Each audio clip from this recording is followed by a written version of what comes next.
US 'ਚ national level ਦੇ ਉੱਤੇ ਦੇਖਿਆ ਜਾਵੇ, ਐਲੈਕਸ ਜੋਨਸ ਸਾਰਿਆਂ ਨੂੰ ਪਤਾ ਹੋਊਗਾ ਵੀ ਇਹ ਬਹੁਤ ਜਿਹੜੀਆਂ ਆ ਝੂਠੀਆਂ ਮਨ ਘੜਤ ਕਹਾਣੀਆਂ ਬਣਾ ਕੇ ਲੋਕਾਂ ਨੂੰ ਆਪਣੇ ਜਿਹੜੇ ਟੀਵੀ ਜਾਂ ਰੇਡੀਓ ਸਟੇਸ਼ਨ ਸੀ, ਉੱਥੇ ਇਹ YouTube ਦੇ ਉੱਤੇ ਕਰਦਾ ਰਹਿੰਦਾ ਸੀ। ਸੋ ਅੱਜ ਉਸ ਦੇ ਅਗੇਂਸਟ ਯੂਰੀ ਨੇ $1 ਬਿਲੀਅਨ ਦਾ ਜਿਹੜਾ ਆ ਉਹ ਦਿੱਤਾ ਹੈਗਾ ਵੀ ਐਲੈਕਸ ਜੋਨਸ ਨੂੰ ਵਰਡਿਕਟ ਦਿੱਤਾ ਵੀ $1 ਬਿਲੀਅਨ ਦੇਣਾ ਪਊਗਾ ਸੈਂਡੀ ਹੁੱਕ ਫੈਮਿਲੀ ਨੂੰ।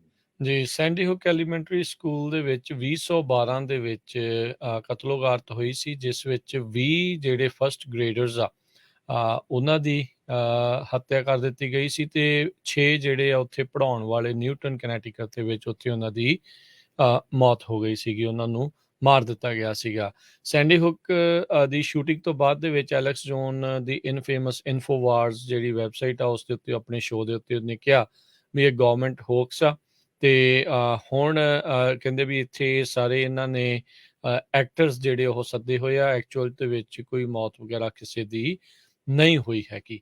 ਸੋ ਉਸ ਮਾਮਲੇ ਵਿੱਚ 10 ਸਾਲ ਦੇਖੋ ਹਰਜੋਤ ਸਿੰਘ ਜੀ ਉਸ ਪਰਿਵਾਰਾਂ ਨੂੰ ਜਿਨ੍ਹਾਂ ਦੇ ਇੱਕ ਤਾਂ ਛੋਟੇ ਛੋਟੇ ਬੱਚੇ 5 ਸਾਲ ਦੇ 6 ਸਾਲ ਦੇ 4 ਸਾਲ ਦੇ ਜਿਹੜੇ ਬੱਚੇ ਆ ਉਹਨਾਂ ਦੀ ਜਿਹੜੀ ਆ ਉਹ ਹੱਤਿਆ ਜਿਹੜੀ ਹੋਈ ਆ ਉਸ ਦੇ ਵਿੱਚੋਂ ਜੂਝਣਾ ਪਿਆ ਤੇ ਉੱਤੋਂ ਇਦਾਂ ਦੀਆਂ ਮਨ ਘੱਟ ਝੂਠੀਆਂ ਗੱਲਾਂ ਜਿਹੜੀਆਂ ਆ ਉਹ ਵੀ ਸਹਿਣਾ ਪਈਆਂ। ਸੈਂਡੀ ਹੁੱਕ ਐਲੀਮੈਂਟਰੀ ਸਕੂਲ ਦੇ ਜਿਹੜੇ ਪੀੜਤ ਪਰਿਵਾਰ ਆ ਉਹਨਾਂ ਨੇ ਫਿਰ ਐਲੈਕਸ ਜੋਨ ਆ ਉਸ ਦੇ ਉੱਤੇ ਲਾਸੂਟ ਜਿਹੜੇ ਉਹ ਦਰਜ ਕੀਤੇ ਸੀਗੇ। ਅੱਜ ਜੂਰੀ ਦੇ ਦੁਆਰਾ $665 ਮਿਲੀਅਨ ਜਿਹੜੇ ਆ ਉਹ ਅਵਾਰਡ ਕੀਤੇ ਗਏ ਇਹਨਾਂ ਪਰਿਵਾਰਾਂ ਨੂੰ। ਜਦ ਇਹ ਫੈਸਲਾ ਸੁਣਾਇਆ ਜਾ ਰਿਹਾ ਸੀਗਾ ਜੂਰੀ ਦਾ, ਜੱਜ ਸਾਹਿਬ ਜਦੋਂ ਦੱਸ ਰਹੇ ਸੀਗੇ ਤਾਂ ਇਹ ਉਸ ਟਾਈਮ ਦੇ ਉੱਤੇ ਲਾਈਵ ਸ਼ੋਅ ਕਰ ਰਿਹਾ ਸੀਗਾ। ਕਹਿੰਦਾ ਹੱਸ ਕੇ ਉਦੋਂ ਇਹ ਕਹਿ ਰਿਹਾ ਸੀਗਾ, ਦੇਖੋ ਇੰਨਾ ਬੇਗੈਰਤ ਬੰਦਾ ਆ, ਹੱਸ ਕੇ ਕਹਿ ਰਿਹਾ ਸੀਗਾ ਕਿ ਇਹਨਾਂ ਨੂੰ ਕੀ ਲੱਗਦਾ ਵੀ ਇਹ ਮੇਰੇ ਕੋਲ ਪੈਸੇ ਕਢਾ ਲੈਣਗੇ।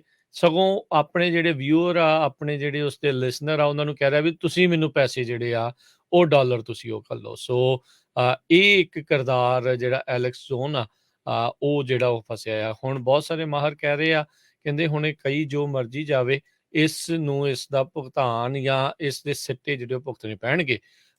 ਹੁਣ ਕੰਟਰੋਵਰਸ਼ੀਅਲ ਜਿਹੜੀ ਕਾਂਗਰਸ ਵੂਮਨ ਮਾਰਜਰੀ ਟੇਲਰ ਗ੍ਰੀਨ, ਉਹ ਐਲੈਕਸ ਜੋਨ ਦੇ ਹੱਕ ਦੇ ਵਿੱਚ ਆ ਕੇ ਉਹਨੇ ਟਵੀਟ ਵੀ ਕਰ ਦਿੱਤਾ, ਕਹਿੰਦੀ ਇਹਨੇ ਫਰੀडम ਆਫ ਸਪੀਚ ਦੇ ਤਹਿਤ ਇਹ ਗੱਲਾਂ ਜਿਹੜੀਆਂ ਉਹ ਬੋਲੀਆਂ ਤੇ ਇਸ ਦੇ ਲਈ ਇਸ ਦੇ ਉੱਤੇ ਕੋਈ ਵੀ ਚੀਜ਼ ਜਿਹੜੀ ਆ ਇੱਕ ਹਿਸਾਬ ਦੇ ਨਾਲ ਜੁਰਮਾਨਾ ਵਗੈਰਾ ਇਸ ਨੂੰ ਨਹੀਂ ਸੀ ਹੋਣਾ ਚਾਹੀਦਾ, ਇਹ ਫਰੀडम ਆਫ ਸਪੀਚ ਦੇ ਅਧੀਨ ਆ। ਉਸ ਦੇ ਥੱਲੇ ਲੋਕ ਉਸ ਨੂੰ ਸਮਝਾ ਰਹੇ ਸੀਗੇ ਵੀ ਤੈਨੂੰ ਸੰਵਿਧਾਨ ਦੁਬਾਰਾ ਪੜ੍ਹਨ ਦੀ ਲੋੜ ਆ, ਹਰ ਇੱਕ ਚੀਜ਼ ਦੀ ਇੱਕ ਲਿਮਿਟ ਕਿਤੇ ਨਾ ਕਿਤੇ ਹੁੰਦੀ ਆ।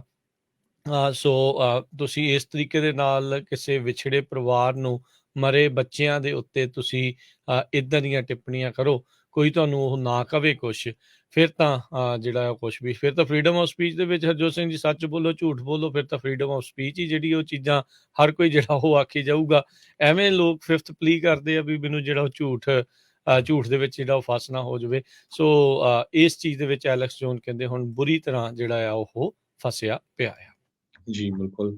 ਐਲੈਕਸ ਜੋਨ ਦੀ ਨੈਟ ਵਰਥ 135 ਮਿਲੀਅਨ ਦੇ ਕਰੀਬ, ਕਹਿੰਦੇ 135 ਮਿਲੀਅਨ ਤੋਂ ਲੈ ਕੇ 270 ਮਿਲੀਅਨ ਤੱਕ ਹੈਗੀ ਆ। ਇਹ ਇੱਕ ਹੋਰ ਕੇਸ ਦੇ ਵਿੱਚ ਉਸਨੇ ਟੈਸਟੀਮੋਨੀ 'ਚ ਦੱਸਿਆ ਸੀ।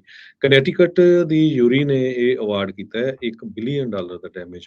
ਇਸ ਤੋਂ ਪਹਿਲਾਂ ਟੈਕਸਸ ਦੇ ਵਿੱਚ ਵੀ $50 ਮਿਲੀਅਨ ਦਾ ਇੱਕ ਜੋ ਯੂਰੀ ਨੇ ਅਵਾਰਡ ਕੀਤਾ ਸੀ ਐਲੈਕਸ ਜੋਨ ਦੇ ਅਗੇਂਸਟ, ਉਹ ਵੀ ਸੈਂਡੀ ਹੁੱਕ ਫੈਮਿਲੀਜ਼ ਨੂੰ ਲੈ ਕੇ ਸੀ। ਸੋ ਇਹ ਸਾਰਾ ਕੁਝ ਹੁਣ ਚੇਂਜ ਹੋਊਗਾ। ਈਵਨ ਦੋ ਉਹਦਾ ਸ਼ੋਅ ਚੱਲਦਾ ਆ, ਪਰ ਹੁਣ ਉਹਦੇ ਪਿੱਛੇ ਜ਼ਰੂਰ ਜਾਣਗੇ। ਜੀ